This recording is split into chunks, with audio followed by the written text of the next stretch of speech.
दोस्तों आज के इस वीडियो में हम बात करेंगे बजाज फिनसर्व से पर्सनल लोन लेने का complete process. Step by step आपको पूरा प्रोसेस इस वीडियो में बताऊंगा। साथ ही साथ बात करेंगे इसकी एलिजिबिलिटी क्या क्या है, कौन कौन इसको अप्लाई कर सकता है, कितना आपको पर्सनल लोन मिल जाएगा, क्या क्या डॉक्यूमेंट लगेंगे, सारी जानकारी आपको इस वीडियो में मिलेगी। तो अगर आप पर्सनल लोन लेना चाहते हो तो इस वीडियो को एंड तक जरूर देखिएगा और वीडियो पसंद आती है तो वीडियो को लाइक जरूर से कर दीजिएगा।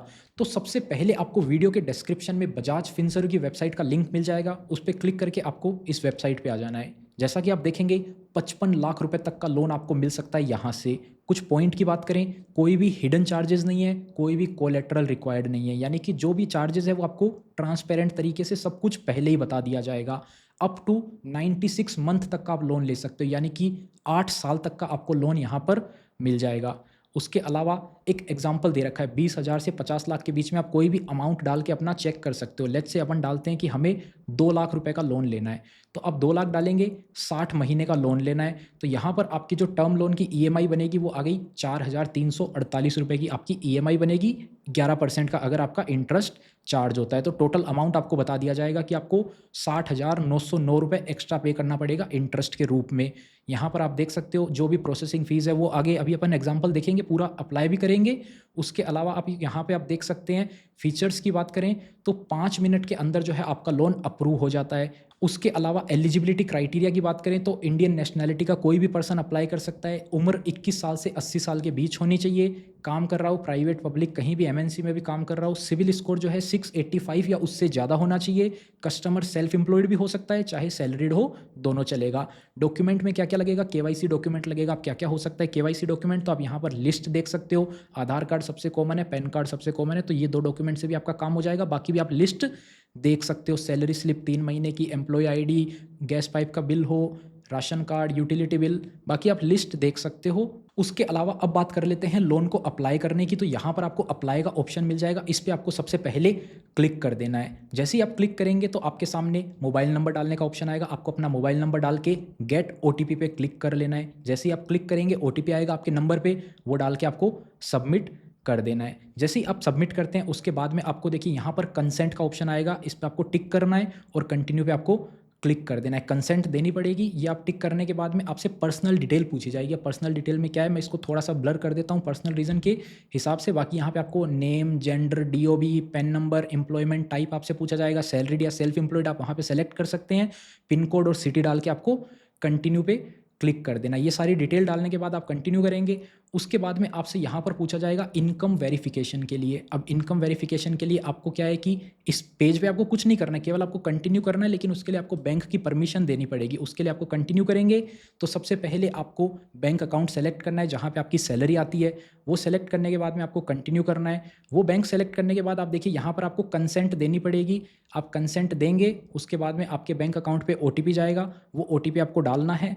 ओटीपी डालने के बाद में आपको सबमिट कर देना है। जैसे ही आप सबमिट करेंगे तो आपका बैंक अकाउंट फैच कर लिया जाएगा यहाँ पर। अब उस बैंक अकाउंट को फैच करने के बाद में उस बैंक अकाउंट की जो परमिशन है वो देनी पड़ेगी आपको, ताकि ये जो है इनकम वेरिफिकेशन कर पाएँ। तो यहाँ पर आपको गेट ओटीपी पे फिर से क्लिक करना है और सेम आपको दोबारा से ओटीपी जाएगा आपके बैंक अकाउंट के ऊपर और वो यहाँ पर आपकी फैच कर ली जाएगी डिटेल। तो अब आपको कंसेंट रिक्वेस्ट समरी आएगी, तो इसकी भी आपको कंसेंट देनी पड़ेगी। यहाँ पर आपको पहला ऑप्शन मिलेगा, टिक कर देना है। टिक करने के बाद में गिव कंसेंट पे आपको क्लिक कर देना है। जैसे ही आप कंसेंट पे क्लिक करेंगे आपकी जो है वो कंसेंट सक्सेसफुली सबमिट हो जाएगी और ये सैलरी वेरिफिकेशन यहाँ पर कंप्लीट हो जाएगा। उसके बाद में आपको ऑफिस वेरिफिकेशन के लिए ऑफिस का एड्रेस डालना पड़ेगा। ऑफिस एड्रेस यहाँ पर आपको केवल बताना है, जो भी आपके ऑफिस का एड्रेस है वो डाल दीजिए।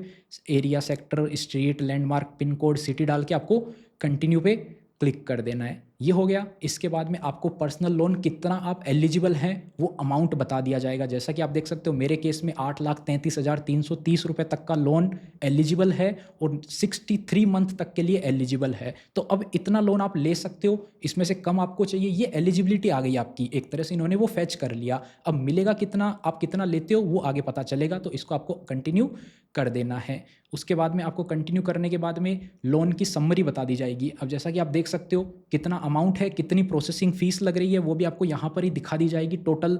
उसके बाद में यहाँ पर आपसे प्रोसेसिंग फ़ीस, स्टाम्प ड्यूटी, क्या क्या चार्जेस है सारे आपको ट्रांसपेरेंट तरीके से इधर ही देखने को मिल जाएंगे। उसके बाद में अब देखिए जो अमाउंट आया था और जो अपने बैंक अकाउंट में क्रेडिट होगा वो थोड़ा कम है। क्यों कम है? क्योंकि जो चार्जेस वगैरह हैं वो काट लिए जाएंगे आपसे पहले ही। इंटरेस्ट जो है वो आपका ईएमआई के रूप में बाद में जाएगा, लेकिन जितना आपको लोन मिल रहा है उसमें से कुछ चार्जेस पहले ही काट लिए जाते हैं। उसके बाद में आपको कंटिन्यू कर देना है। ईएमआई आपकी कितनी बनेगी सारी डिटेल आपको यहाँ पर दिखा दी जाएगी, कितना इंटरेस्ट रेट लगेगा सब कुछ आपके सामने क्लियर तरीके से रहेगा। कंटिन्यू करेंगे, फिर आपकी केवाईसी वेरिफिकेशन करना पड़ेगा आपको। केवाईसी वेरिफिकेशन के लिए यहाँ पर एक सबसे सिंपल तरीका होता है डिजी लॉकर का। तो ये डिजी लॉकर से कनेक्ट हो जाएगा, वहाँ से आप कनेक्ट करके अपनी केवाईसी करवा सकते हैं। तो आपको सिर्फ कंटिन्यू करना है और ये बजाज फिनसर्व जो है वो डिजी लॉकर के साथ आपकी केवाईसी फैच करेगा। उसके लिए आपको अपना आधार नंबर डालना पड़ेगा। आधार नंबर डाल के उस पर ओटीपी जाएगा, वो ओटीपी डालना है। ओटीपी डालने के बाद में जो डिजी लॉकर होता है उसके अंदर आपको लॉगिन करने के लिए 6 डिजिट का पिन नंबर होता है, तो आपको वो भी डालना है। वो आपका सेट किया हुआ होगा, वो आपको पता है। वो करने के बाद में देख सकते हो कि डिजी लॉकर से जो डिटेल है वो फैच कर ली है। क्या क्या डिजी लॉकर से ये डिटेल ले रहे हैं वो आपके सामने यहाँ पर टिक होया हुआ मिलेगा और आपको सिंपली यहाँ पे अलाउ पे क्लिक कर देना है। जैसे ही आप अलाउ पे क्लिक करेंगे केवाईसी वेरिफिकेशन जो है वो कंप्लीट हो जाएगा। इधर आपका केवल एक नाम आएगा फैमिली का, जो वहाँ पर आपको फुल नेम डालना है, किसी का भी आप डाल सकते हैं, फादर मदर स्पाउस रेफरेंस के लिए वो डालेंगे। और वो आपका क्या लगता है नीचे आपको सेलेक्ट कर देना है। फादर है तो फादर का डाल देना है, मदर है तो मदर, स्पाउस है तो वो डाल के आपको कंटिन्यू पे क्लिक कर देना है। और यहाँ से आपकी जो केवाईसी वेरिफिकेशन है वो सक्सेसफुल कंप्लीट हो जाता है। इसके बाद में अगले स्टेप में आपको क्या है कि बैंक अकाउंट वेरिफिकेशन करना होगा। कौन सा बैंक अकाउंट? जिसमें आपको लोन अमाउंट रिसीव करना है, तो वो बैंक अकाउंट की डिटेल भी आपको देनी पड़ेगी।